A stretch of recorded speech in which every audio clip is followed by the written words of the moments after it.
name is Jamie. I'm the Director of Access and Disability Services at Ocean County College, and I'm very proud of the role that I serve there, not only for our students, but for our faculty and staff. So that being said, let's get into the nitty-gritty. Who's ready to go to college? Who's nervous about going to college? Who says that you can't do college? We can all do college at some level. So first, we're going to walk away with something. We're going to walk away with a general understanding of the accommodation process at the post-secondary level. Does everybody know what post-secondary means? Good, I see some no's, that's okay. We're in a safe place here. Post-secondary means college or university. It means what you're going to after high school. Okay? We're going to engage. No, I'm not going to marry any of you, I'm already taken.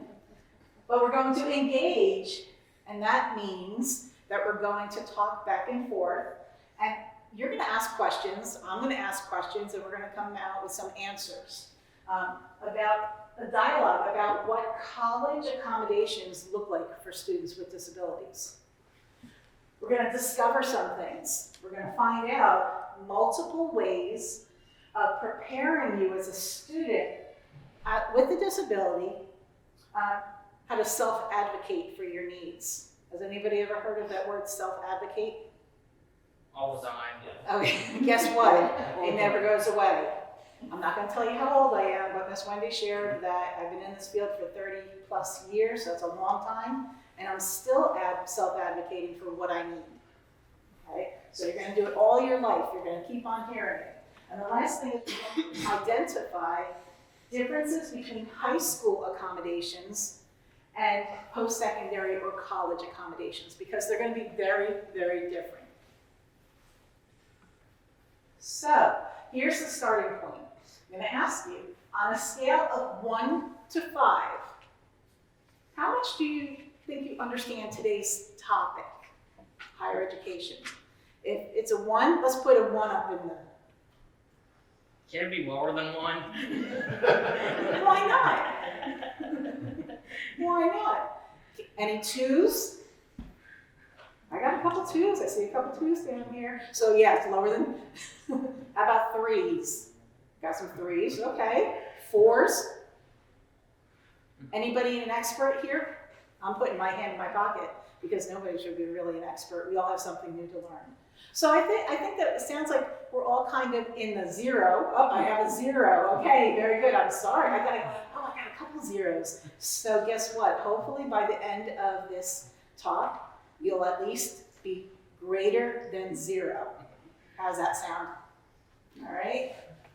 So did you know that students with disabilities who know their rights and who know their responsibilities are much better equipped to succeed in college? Why do you think that might be? How many times have you ever felt that, you know what, somebody's trying to win one over on me, or just tell me I have to listen to everything that happens? It happens a lot to me. People think, oh, if we just keep on telling her this, she'll believe it, right? Do you ever get that feeling? It's an icky feeling. But if you know what your rights and what your responsibilities are, you're better equipped. Kind of like your chores. How many people have chores? Yeah. What happens when you don't take out, okay. What happens when you don't take out the garbage on garbage day? Does somebody usually get mad in the household? Yeah. Everybody gets mad. She's right here. Okay, she's right there, right? So when you know your responsibility to take out the garbage on garbage day, everybody should be happy, right? So it's the same thing when it comes to what your rights are for responsibilities. So there is a process. And yes, I'm going to talk a lot about Ocean County College. But almost all of this, the same thing applies if you go to Brookdale, which is another 2-year school. Or if you go to Atlantic Cape Community, another 2-year. If you go to Rutgers, it's going to be the same thing. Rutgers is a 4-year. If you go to Florida, any of these colleges, whether it's a 2-year or a 4-year, they have to have a process in place. So it might look a little bit different than OCC, but they all have a process. And really what you want to do is you're going to connect with disability services. You're going to initiate your requests. You're going to have to identify your disability. We're going to go over all of this stuff. Provide documentation or verification of a disability. We're going to talk about accommodations, meet with staff, and part of that meeting with staff is called the interactive process. And we use that word a lot, those two words a lot, because interactive, what does interactive mean? To discuss. To discuss. To discuss, yep, back and forth. Back and forth, it's interactive, and that's what helps out, because sometimes I can get my mind changed by someone when they say, but you know what? This is what's happening. Oh, okay, that might make sense. Let's talk about it more. So interactive process. After we talk, you're going to talk to your instructors about what accommodations you might have. You're going to advocate if you need more accommodations or to talk about it more. Advocate to make sure that they're going on in the classroom. Because do you think that I follow every single one of my students in the classroom? I get bored at some of those subjects. I couldn't sit there the whole time with every single student. It's your responsibility to advocate in the classroom. And then advocate your needs within this whole circle. So we'll go over that more. So, participation. Who thought that they were going to be participating in this workshop today? Me. So yes, we want to participate. Here's my first question to you. Can a post-secondary school, college or university, deny a student admission into that college or university because they have a disability? No.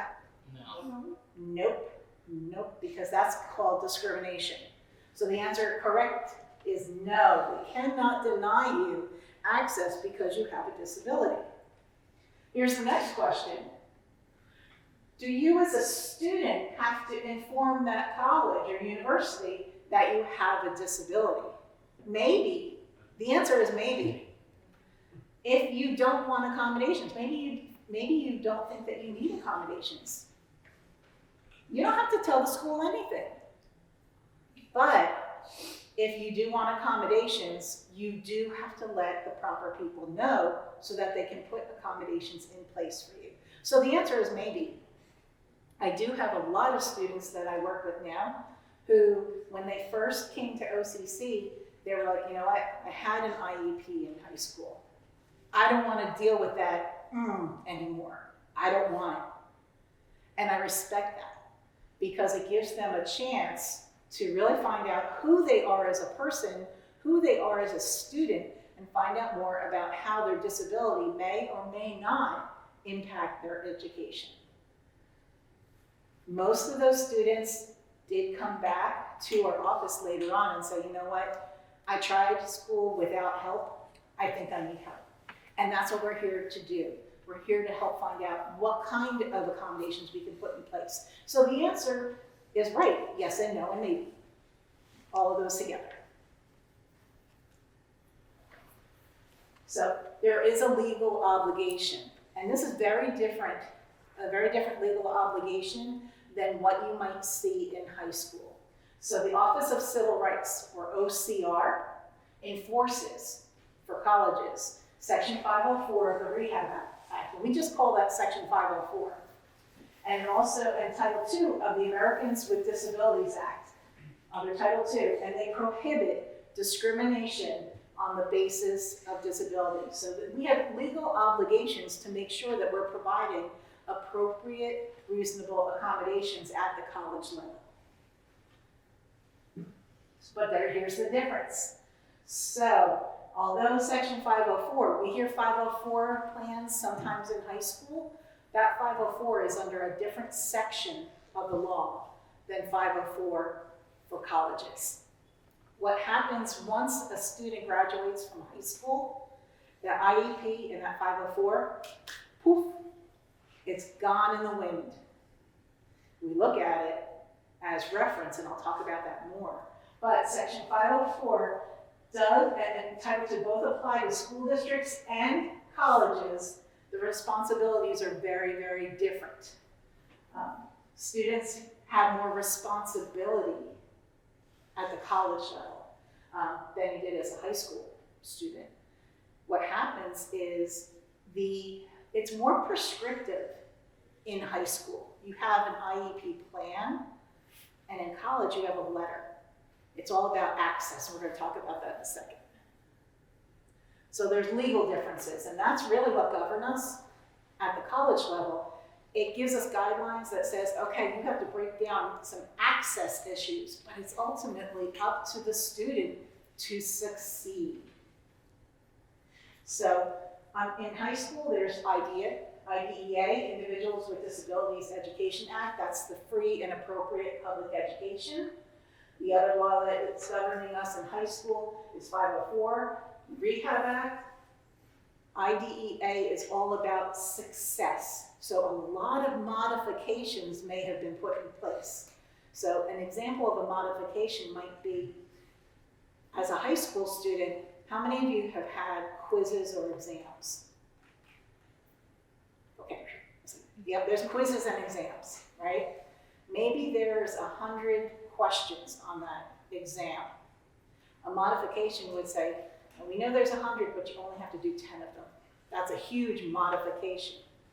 And at college, it doesn't happen that way. IDEA says, we're going to have you succeed, and we're going to modify, we're going to change that exam so that you only have to answer 10 as an example. But then when we move into college, it's all about access. So those 100 questions, and that's an exaggeration sometimes, but those 100 questions, they're not going to be modified, but maybe we give you more time to finish all 100 of those questions. You still have to do the same work. It's just done with a little bit extra support, and it's up to you to succeed on that. So we have a new statement for our office that says we're fostering success through access. We look to see what kind of tools and resources we can connect the student to, but it's up to the student to truly succeed and get the grades that they're working on.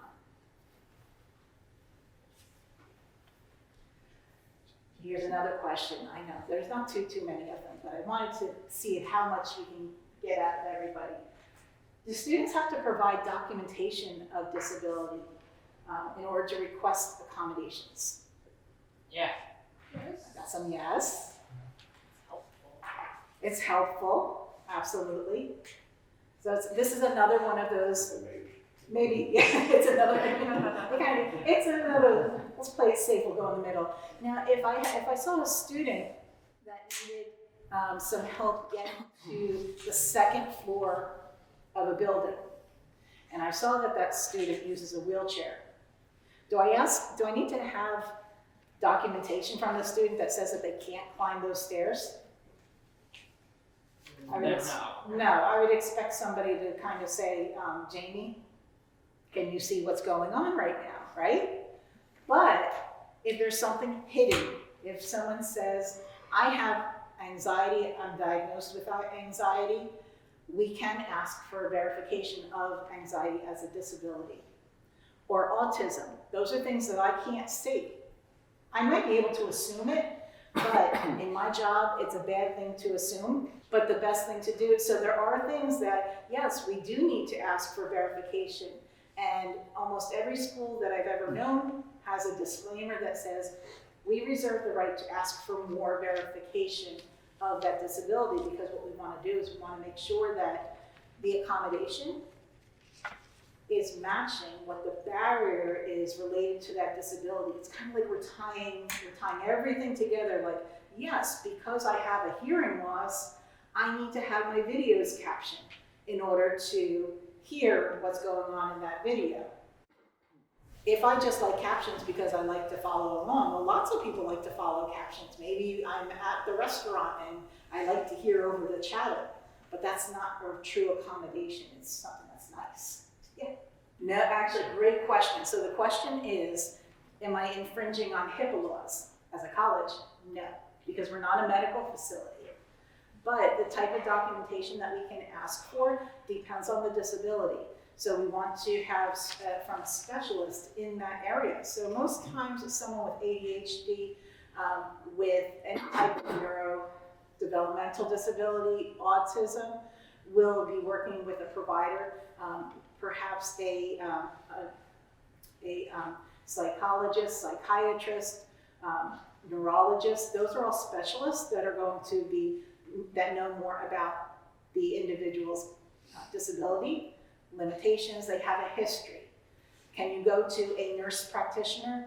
No, it's actually, even though they're very, very knowledgeable, they're not the person with that expertise that made the diagnosis of that individual. So, but at the college level, we don't actually need to worry about HIPAA laws because we're not a medical facility. Now, to address the confidentiality, our office works really as an office of within itself, and we are a compliance office, meaning that our particular office, we don't handle any paper, everything is scanned to us. It's securely stored in a separate area on campus so that professors, other staff, there's only 2 people on campus that have access to the diagnoses of that individual. And we can't share that unless we have a release from the student. So, for some students, transitioning from high school into college can really be a barrier because there's a disconnect between documentation requirements. It's very different from K through 12. A lot of those evaluations were done right in high school or in elementary school. It's just a very different system. Depending on the individual's, what they submit, we reserve the right to request new verification of disability.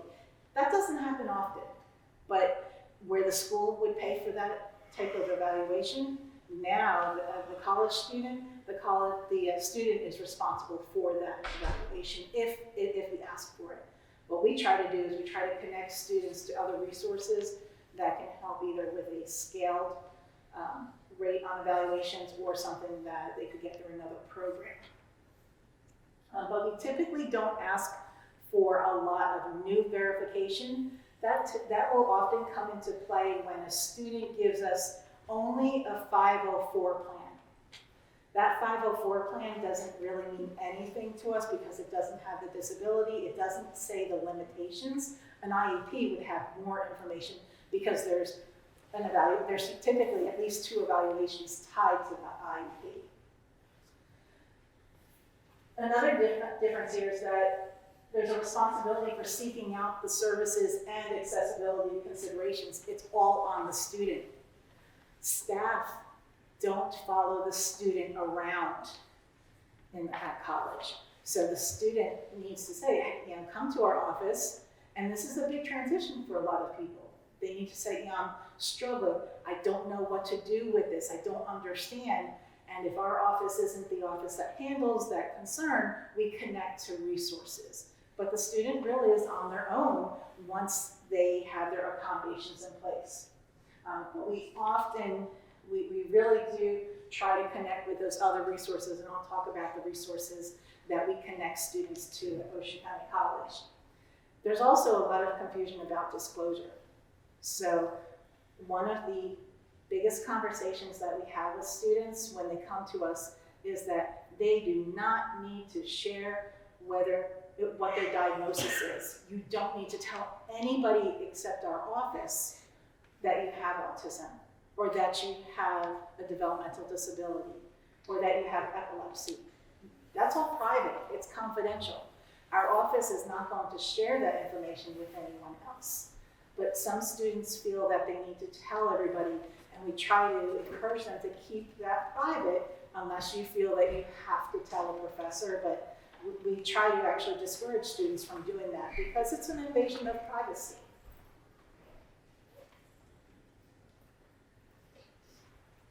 Going back to that documentation, so at the high school, we have an IEP or a 504 plan. That's what we'll see at the high school. The school provides evaluations at no cost, I mentioned that already, And the documentation focuses on determining whether or not the student is eligible for services based on specific disability categories in IDEA. So you might see a diagnosis of other health impairment or specific learning disability. Those aren't actually disabilities, just those words alone. We want to dig deeper, and we find that out at the post-secondary level. We find out through documentation, which provides specific functional limitations. Like maybe there's a slower processing speed. So that's a little bit more specific. The high school IEP in 504, most likely it's not going to be sufficient alone. We're looking for those evaluations. That's the difference with the documentation. And I mentioned this, interactive process. The interactive process is really, really important. It should never be, no matter where you go to school, where you go to college, it should never be just because the director or assistant director say something, that should not be the end of all discussion if you don't agree. I actually try to get students not to disagree or argue with me, because guess who's going to win on that one? But we want to have a discussion back and forth, and I'll try to have students explain, where do you feel the problem is? Tell me about the problem that you're having. Why do you think you need an accommodation X, Y, Z? And I want to hear that. That's interactive, going back and forth, because my decisions have been changed based on what a student shared with me. The more you can share, the better this can work out many times. So when we're looking at the discussion about documentation of disability, this is also very important. We're not just looking for papers, because I'm a tree hugger, tree lover. I hate paper. I still have to read it, but guess what I rely upon almost just as heavily as a doctor's report or a physician's report. What else can I rely on? I want to hear from you as the student. What are your questions? What are some things that maybe you had a difficult time with in school?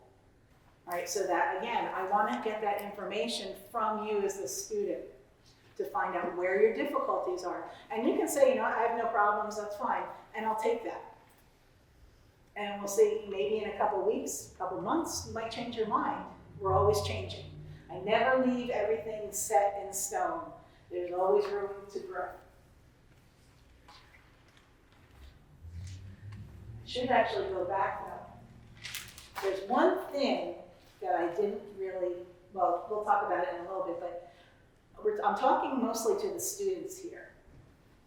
Who has a lot to say when you're in a meeting, say with your IEP team? You might have your teachers, you might have family, you might have things. Who has a lot to say usually in those meetings? I actually heard someone say mom, maybe dad, or an aunt, right? Guess what? When you are in my office or any disability services office, you as the student are the one that we're listening to. I have, all right, parents, put your fingers in your ears. Like, la, la, la, la, la, la, la. We have a policy and procedure in place that when we have a meeting, we meet with you, the student, on your own. Your parents, if they want to be part of it, only with your permission, only with the student permission, can your parent or guardian or anyone else come in at the end of the meeting. At the end of the meeting for a recap. And guess who's going to give a summary? Guess who's going to give a recap of the meeting? Yes, I saw a lot of fingers going, yes, you the student. I'll jump in when I think it might be necessary, but that's the start of transitioning from high school to college to work to adulting. Ooh, get ready for that word. All right, but there's a lot of times that we'll say to the parents, you can wait outside and we'll have you back in as our team member at the end, okay? And that even goes throughout the whole time you're in college. If we hear that there's, you're having some trouble, you want to talk about accommodations, and I get a call from mom, dad, Uncle Bo, your dog, and I'm going, no. And that's right, if I get a call from your dog, I'm gonna call you up and say, hey, your dog has something to say, and then we're gonna go on the road and make a lot of money. But we're gonna talk general. In our office, we have a policy. Unless the student is there, we don't talk about the student situation because it's against the law. And guess who can get in trouble? Me. And we're not gonna do it, right? Because we're gonna treat you as an adult, as a student. But we'll work through the process. I haven't lost any parents yet. All right, next question. What accommodations must a school provide? Ooh. Do you think that there's a checklist that we can go through? Everyone's different. I wish everyone's different, thank you. Everyone is different. We look at each student, their barriers, their needs. We even go as far as finding out what classes you're taking to see if it's reasonable. Because say, for example, you're taking a class on public speaking. Oh boy. Yeah, exactly. Right? Exactly. So what do you think a lot of students say to me? I'm in a public speaking class and I don't like to Speak. I don't like to speak, I don't like to talk. Do you think we're gonna make an accommodation that says you don't have to speak or you don't have to talk in that class? No. No, because it's a requirement. But then we try to think of, well, let's be creative. What are some things? Maybe it's when I'm ready to be called on, I'll raise my hand. You're rated on participation that way, but we talk about it, so it's individualized. So, we don't have to provide accommodations for everything you ask for. That's the bummer of the deal. Because sometimes it does not feel good to say, this is not reasonable at college. Even something like open book exams. Does anybody have open book quizzes or open book exams right now? Any school? Oh, good. All right. Hopefully you're all coming my way. I have had some students say, in high school I had open book. Everybody else had closed book. They weren't allowed to look at their notes. But at college, unless everybody else is allowed to have open books, we have to look at what's reasonable. And so we can say it's called a fundamental alteration. So that's something that we say, we can't do that at college, but let's talk about strategies. Let's get you connected to a coach that can help you, maybe some memory or some test-taking strategies. That's where we connect everybody. So examples of accommodations. These are the things that we do see in college classes. Qualified American Sign Language interpreters for someone with a hearing loss. Captioning, where we would see the text coming out on the screen for, again, someone who might have a slight hearing loss. Access to lecture recordings. We do have students that part of their note-taking accommodation is that they can record the lecture and then go back and listen to it again. Format materials, Braille for someone with vision loss. Service animals on campus. Can't have emotional support animals, like the emotional support ferret, or cat, or lizard, or snake. As much as I love them, they're not allowed on campus, only service animals. We often have testing accommodations, which could be use of a quieter testing space or extended time.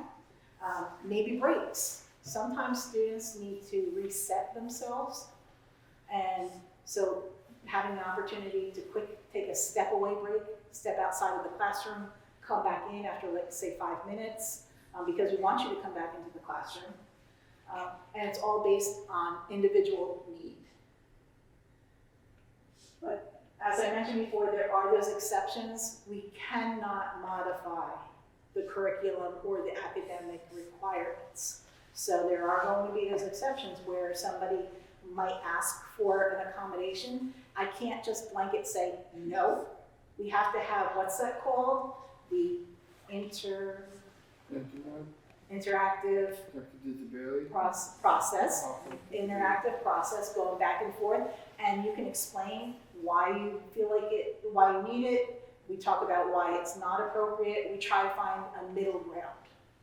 It's always negotiation. I feel like I should have gone to school for law at some point. So, any questions so far? A lot of information. Thank goodness you don't have to take the notes because, again, everybody will have a copy of this. If you just reach out to Ms. Wendy, reach out to the library, and you can have a copy of this. All right. So I want to see the difference. Comparing high school and post-secondary experiences. So high school and college, we talked about some different responsibilities. Well, now let's talk about the study responsibilities. Yes, there's lots of studying going on. In high school, tutoring, one-on-one support, study support might be part of a service that's already put inside of your IEP. You have that person go over all of your assignments. Time and assignments are structured by others, meaning the teachers are telling you, yeah, we can change this. Outside of class, maybe you study nothing, or maybe 2 hours a week. Do you think that's going to be the same in college? I'm seeing a lot of no. Guess what? Is it going to be more or less? More. It's going to be more. Yeah, it's going to be more, depending on how many classes you take.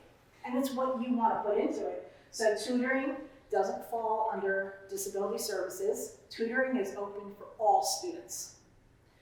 But it's actually not even a requirement. Colleges don't even have to offer it, but most colleges have a tutoring center. And they're, like I said, they're open to all students. Another great tutoring resource that we connect with, if you do stay in Ocean County, or even if you go anywhere in the state, the Ocean County library system, as long as you have a library card, they have what's called Brain Fuse. It's an online tutoring program that offers more than what the college offers, which is a good thing. Now, is it live in person? No, it's online. But Brain Fuse has K through 12 courses and college level courses. They also have a writing center. They can review papers for you. You upload a paper, somebody reviews it with the proper credentials and gives it back to you with feedback. So you have multiple resources available to you. You can use the county library system, or you can use the college one. A lot of our students now are using both, and hopefully you're seeing some increase in students coming back and getting their Ocean County Library card. But students, you're going to be responsible for your own time management. And that means, depending on how many classes you're taking, you might need to be putting in 3 to 4 hours outside of the class for each hour in class. So let me break this down. If a class is 3 credits, times 3 to 4 hours, we'll keep it on the low side. 3 times 3 is? 9. 9 hours of study for one class. If it's a 2 credit class, 2 times 3 hours is? 6. 6. So it's 6 hours of study depending on the class. That can add up to a lot of time, and that's all on the student. I try to wait till the middle of the discussion for this, so that because that can be scary, but it's also a good thing to think about if you're not sure, or if you're ready or not. A lot of students, we try to encourage them to start slow. Community college is not going away. It's okay to take 1 or 2 classes to get your vibe, to find out what you can do, and to use all the resources. And as you gain strength, and as you gain your confidence, and as you gain an awareness of what's available to you, then start upping the number of classes. So grades and tests. It gets even better after the study time. So grading, they may have a modification to the test format. So maybe your IEP says that you don't have to take any essay exams. That's not going to happen in college. Testing is frequent in high school. It covers small amounts of material. Testing is not as frequent in college. It covers a lot of information. But in high school, there's going to be more reminders about your assignments and due dates. Not saying that we're not going to have that in college, it's just going to be a little bit different. We try to connect students to those resources, the success coaches, other programs that can help with time management, and trying to keep you on your toes as best as possible. But there's a lot of differences, especially when we get to where testing is usually infrequent, and it can cover a lot of material. Professors expect the student to read, save, and consult a course syllabus. That's your contract. They're expecting you to read that all the time. They're not going to keep on reminding you. A lot more responsibility on the student part. And then there's instruction.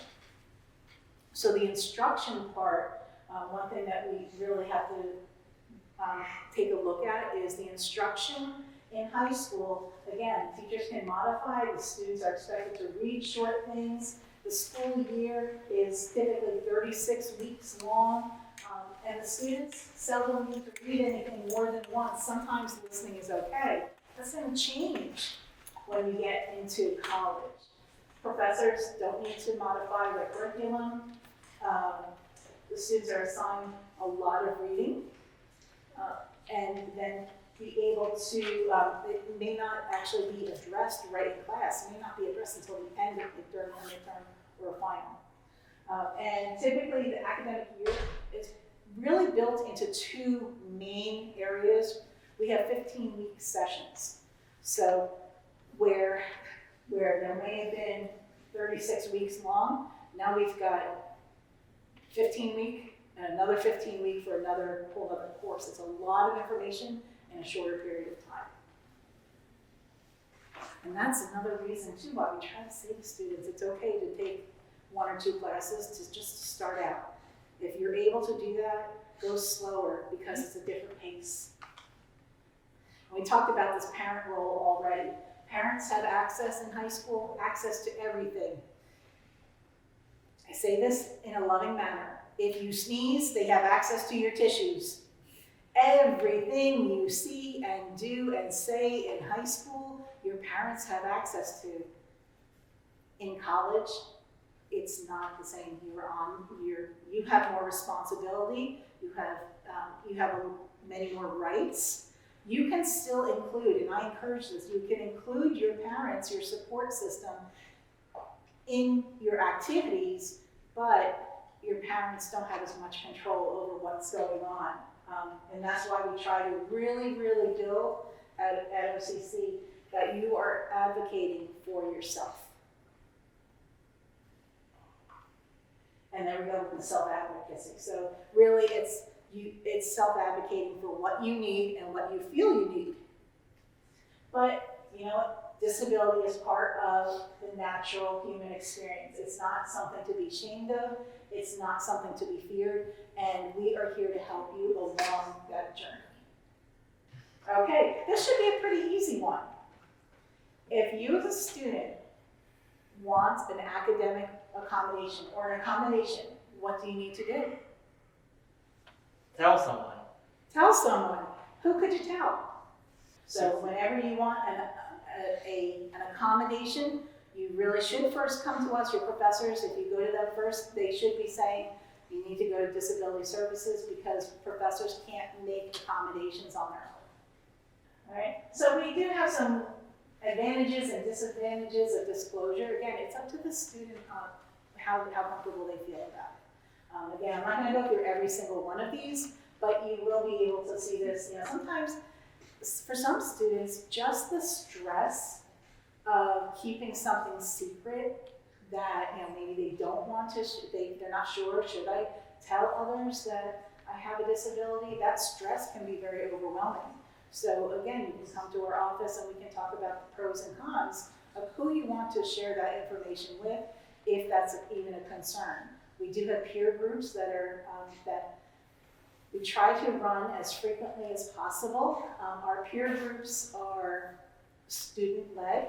They're going through a change right now because the students decided they didn't want to have a peer group, they want a club. I'm not quite sure of the difference, and I'm assuming that's an age thing, but they want to have a club to talk about their disabilities. So we're working on that, but these are things that happen and they change all the time, because I have a feeling next semester we're going to go back to peer group. But some things, you know, that we do mention to students when we're talking about disclosing or sharing about your disability, we want you as the student to make that choice. It should not be up to anybody else. Because someone else told you you should do that, that's not how it works. It's up to the student. And sometimes disclosing that information is the only way that our office can help in getting those accommodations approved. So again, going back and forth in your head, whether that's something you feel comfortable with, that's completely up to you. But instructors are not required to provide accommodations to students who have chosen not to share that information. So they're not required, they're not mind readers. Okay, so there are a couple things that I wanted to talk about that you can do before you even go to, if you go to college or if you're going to work. These questions are going to be important for you to ask yourself. Plan to practice the what's. What is the general information about your disability? If your disability is, for example, autism, do you need to share that you have an ingrown toenail? No, one doesn't have anything to do with the other, right? But I myself, I have ADHD, and I do share that with people because sometimes I go off on these rabbit hole tangents. And sometimes it's helpful for people to know that because they'll do this, and that's usually my cue, Jamie, you're getting off topic. Okay?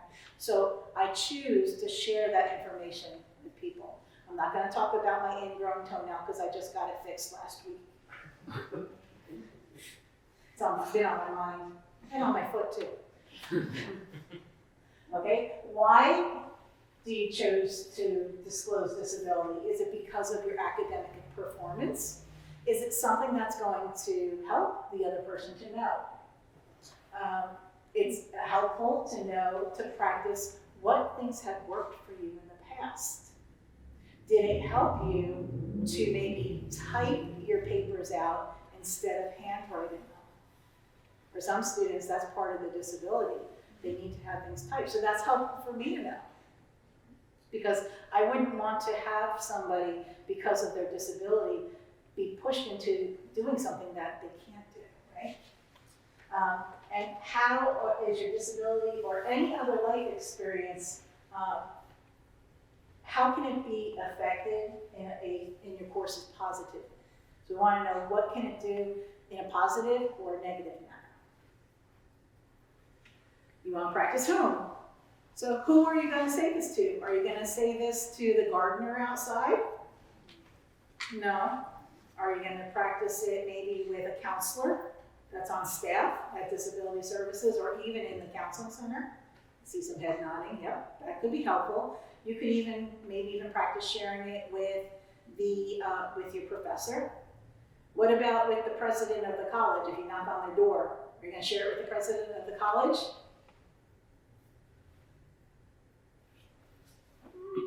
Depends on what the situation could be, if they have an open door policy, but most likely no. All right, so here's a scenario. Let's think this out. This actually has happened in true life. So Calvin is extremely shy, but excited about starting college. He's registering for his first class and realizes that all freshmen have to take part in public speaking. And he stutters. He stutters severely when he talks, especially around new people. So would it be to his advantage or disadvantage to share his disability to his professors, his classmates, maybe even his roommate? What do you think? what are some things that we could do? So what is the area of concern? Let's see, what is Calvin worried about? Is stuttering the problem. His stuttering, right? In what class? Public speaking. Public speaking, and he's a freshman. Wow, that's like the triple whammy. So should he share with his professor? I think he should, yeah. It's not a bad thing. He can share that. Another thing is maybe he talks to his advisor or disability services. Doesn't need to take that class right away. Maybe we need to look at when that class is being taken. Because the first semester, there's a lot of nerves, there's a lot of jitters, right? Maybe we can take it the second semester after he starts to settle in. Think about some other subjects that he might be more comfortable with, and so he can get more of that self-confidence. So great answers. Questions, comments, thoughts? Coffee? All right, goals. Now, I'm not gonna read through every single one of these. This is where you're gonna ask for a copy of this, but there are goals that you can work on before you even get into college, because these goals will help you not only with college, but if you go right into the workforce. There are some things that you can work on in high school, and if you decide to take that break. So we want to increase independence, increase success.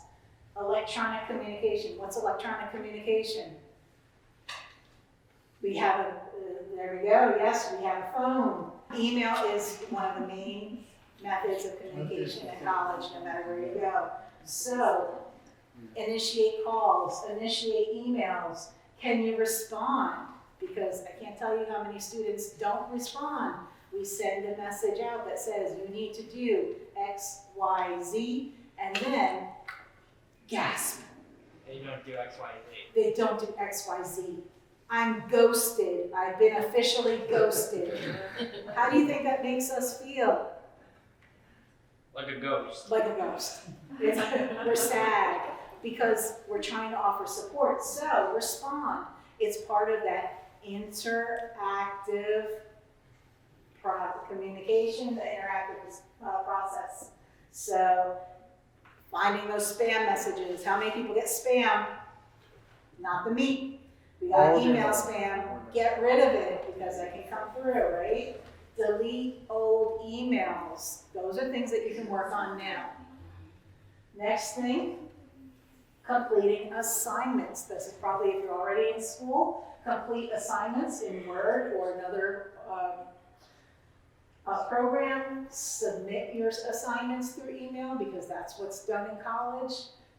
Very, very little is being done handwritten, so getting used to communicating with email. Creating presentations in a PowerPoint like this or a video. Those are things that you can work on now to increase your educational skills. Problem solving. Improve and increase your problem solving skills. If you have a problem with your accommodations or if you need help, even something at home, mom, dad, Uncle Bo, the dog, not going to be as helpful, but sending a text, I need help, what is the problem, okay? Identify possible software, those are things that we can also help with. Course selections based on career goals, and this is something that you can start to look ahead for college. What do you want to do? College shouldn't just be, I'm going to sit in a chair and listen to the professor. What do you want to do? Because those are the questions I'm going to ask you. Why are you here? What do you want to do? And it's okay the first couple meetings to say, I don't know. But after a couple meetings, you're going to we need to start fine tuning because you don't want to be sitting in that chair in front of that professor for 25 years because your parents aren't going to want to foot that bill. They want you to get your stuff done. I almost slipped. Identify your career goals. So you want to know what your goals are and talk about those during your IEP meeting. What do you want to do? Do you want to be a dog groomer? That's a great ambition. It could be a great job. You could start your own business. Do you want to be a teacher? Do you want to be an accountant? Think of some things that you want to do. What do you like to do? And then start organizing. This is a tough one for a lot of people.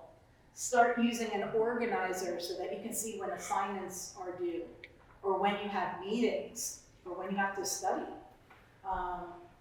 Those are the types of things that we talk about in college and we try to connect students with, but it's always good to start a little bit ahead. All right. Time skills, time sense, again. The font gets smaller on here because there's a lot to do. I know, I apologize. But there's a lot of activities that you can do that help you with time management. Taking out the garbage, it has to be done every Tuesday. When you start to get off, remember, we don't want to disappoint mom or dad. Independence, let's talk about advocating for assistance. Keeping appointments with teachers or counselors, that's part of independence. Keeping those appointments. Making and keeping the appointments. Who should be making the appointments? Yourself, absolutely. So use the student. So you know what? This meeting, I don't think it's working into my schedule. I want to make this work in my schedule so you have more control. Initiating that request for help. Daily schedules all falls into part of that. And we are almost done with questions, I promise. When can you request accommodations? Anytime. Anytime. Nailed it. Anytime. It's better to ask early. So how many of you are graduating high school this June? All right, maybe next year? I got more hands up, so that's good. So we got time. If you're graduating in June, what you can start to do is you can actually apply to OCC in May, your last semester. You can apply, and then once you do that, you reach out to our office and get the accommodation process started. I'll go into that in a minute, but because who likes to lounge around in the summertime, maybe go to the beach, go out on the water? Yeah, me too. So, but you know what, we want to get this stuff done before the summertime. But it's okay if you decide that you don't want to do it in the summertime. We'll still be around right before classes start. It might mean that you have to wait a little bit longer because usually everybody waits till like the day before classes. Kid you not. It means that you just have to wait more, but we like to get everybody done as quickly as possible. Well, what should you do if that accommodation is not working? Reach out to the gardener, right? Yeah. Not the gardener. To the Disability Services office. That's going to be the best answer because the teacher's probably going to tell you, go to disability.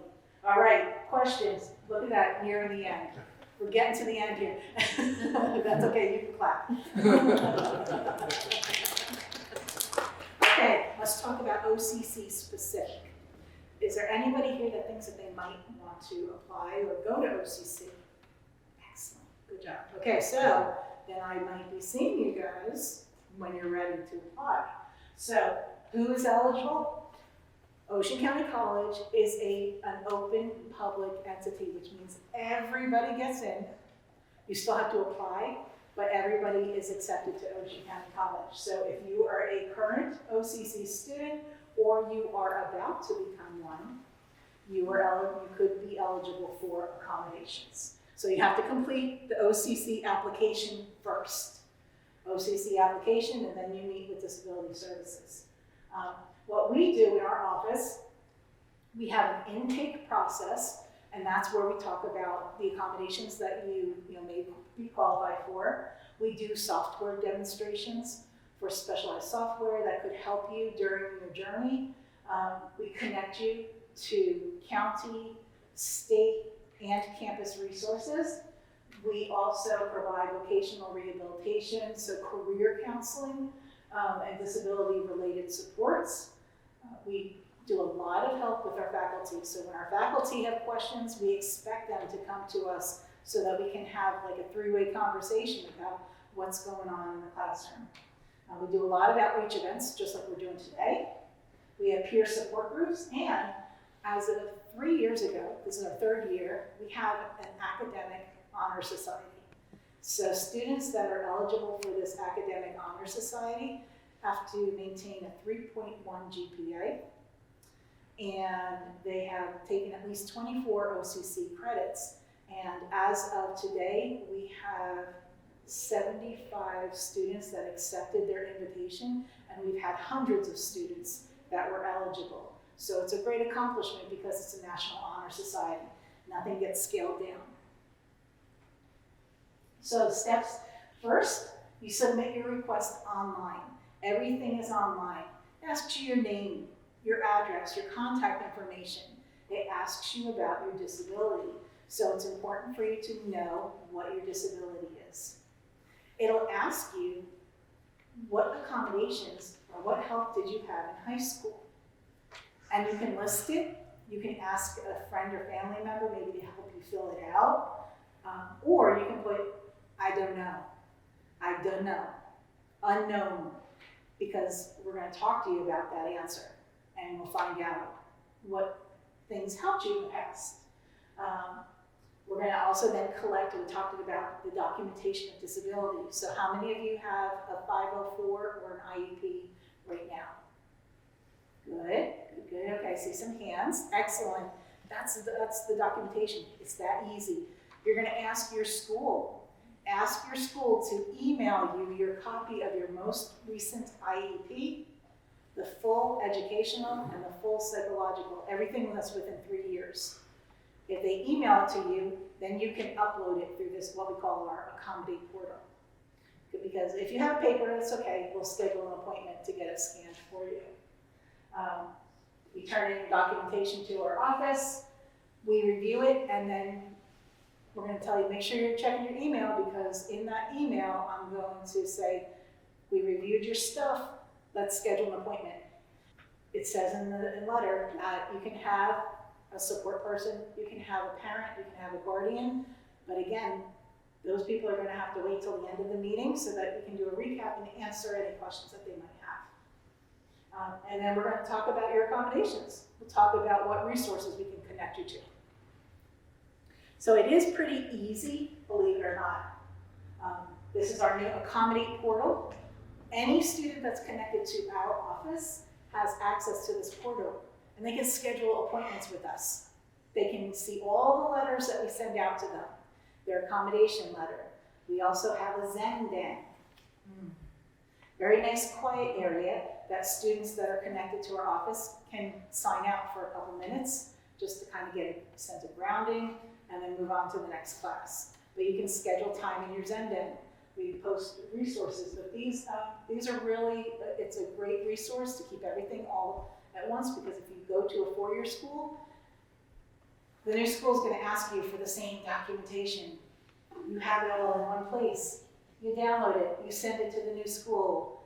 It's a mini electronic heaven.